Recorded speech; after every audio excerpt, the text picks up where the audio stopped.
Hi, everyone. As you know, I am an interior designer, although I look like an athlete today, I must say. This is my stay-at-home garb. I'm just putting it out there. Anyway, I'm not in the medical field. I've never been in the medical field. I've never taken an anatomy class, and I felt useless during this whole COVID crisis. I really did. I felt like I couldn't do anything. I can't volunteer anywhere. I don't know what I'm doing. I don't know how to check blood pressure, let alone put in a PICC line, let alone resuscitate somebody. So then I found out that there's this whole mass of people around the country and around the world who are making homemade masks. And are they as good as N95s? No. But do medical providers who are not working with COVID positive people need masks still? Yes. Do medical providers who go home and may expose their loved ones to an illness that they are positive for but they don't even know, do they need masks? Yes. So a lot of people, immunocompromised people, do they need masks to go to the grocery store? Yes. CDC is now recommending everyone wear a mask. So although my organization is only supporting medical because that's the top need, there is a need for masks, a huge need for masks. And even if you can't sew, I can't sew. I'm scared of my sewing machine. I can still cut fabric. This is all you need. You need a rotary cutter. It's called a rotary cutter. Fiskars is a really good brand. These sell on Amazon. They're Amazon Prime. They will still ship to you in 2 days. You need one and you need a pack of these blades because they do go dull after a while. I think the blades and the cutter were $25 total.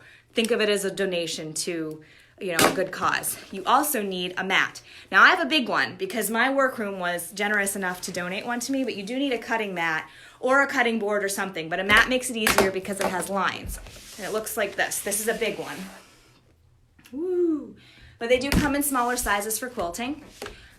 All you need to do is line up your fabric and cut it. And now what kind of fabric do you have that you can cut? You need 100% cotton or a cotton poly blend. 100% cotton is the best, and you can use thicker sheets. This is a sheet. You can also use t-shirts, but to be honest, t-shirts are a pain because they're not straight.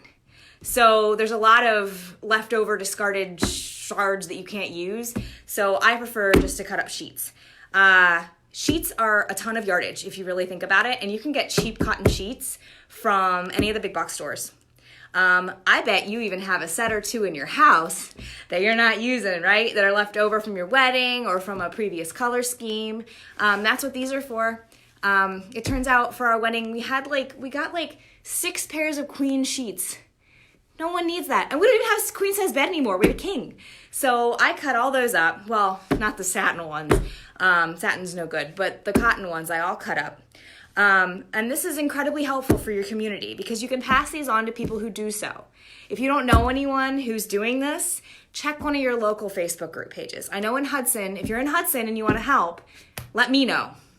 Or if you're in a surrounding community, let me know. If not, just check one of your local community pages. I guarantee there's somebody who's sewing on there. We've passed out hundreds of masks so far.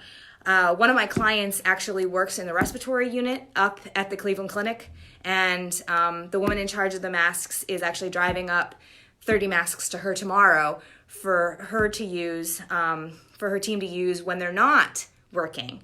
So they've got the disposable masks to use when they are working with COVID patients, but when they're at home, they may be asymptomatic. And the last thing you want to do is expose somebody without knowing it. So these are for them to use at home, and we are donating them for free. So all these resources, we're accepting donations, but we're spending our own money on this stuff because it's what we can do. So please get a rotary cutter, get a mat. Oh, and this thing helps too. This is a little ruler thing with a lip edge on it, so it helps you cut straight and cut squares. Depending on where you live, they may be using a different pattern.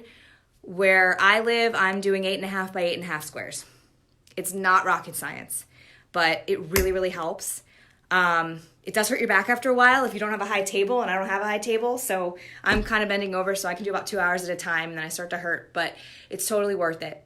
And it's made me feel like I'm actually making a difference when otherwise, let's be honest, my skills are just not necessary in this war. So that is all. make masks, stay safe, and stay at home. And that's all. Bye.